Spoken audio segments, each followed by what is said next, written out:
Hi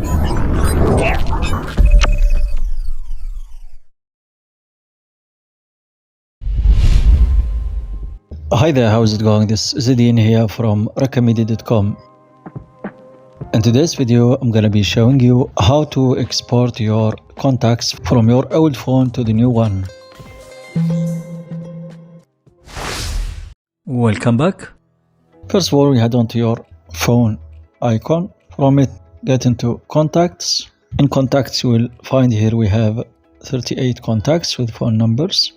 So all we need to do is to head on to these three dots in here, click on them, and here you will scroll down until you find manage contacts.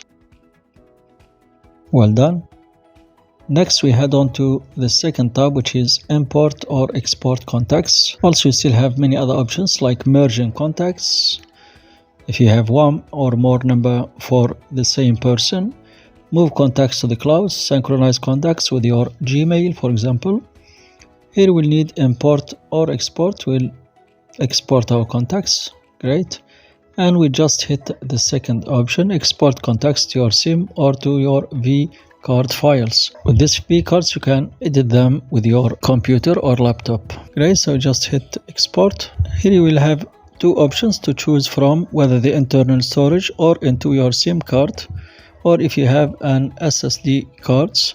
So it is preferable that you insert a MMC card, but here we'll just save it into the internal storage and later we'll copy it to the computer. Select the storage and next hit export. Allow contacts to access photo and media on your device. Just hit allow. And voila, mission accomplished. All your contact has been imported to your internal storage. Just hit OK.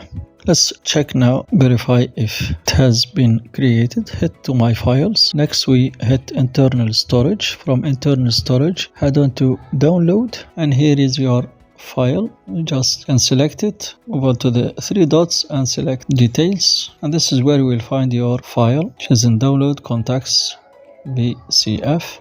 Check our next tutorial, which will be showing you how to import these contacts back again into your new mobile. So this brings us to the end. For more details, check the links below. Thank you for watching. If you find this video helpful, be sure to give it a thumbs up, smash the subscribe button and hit the bell icon to stay updated with more tech reviews, tips and tutorials. And as always, feel free to leave any questions or suggestions in the comments. I love hearing from you guys. Until next time, this is Zidane. Stay curious and stay techy. Peace.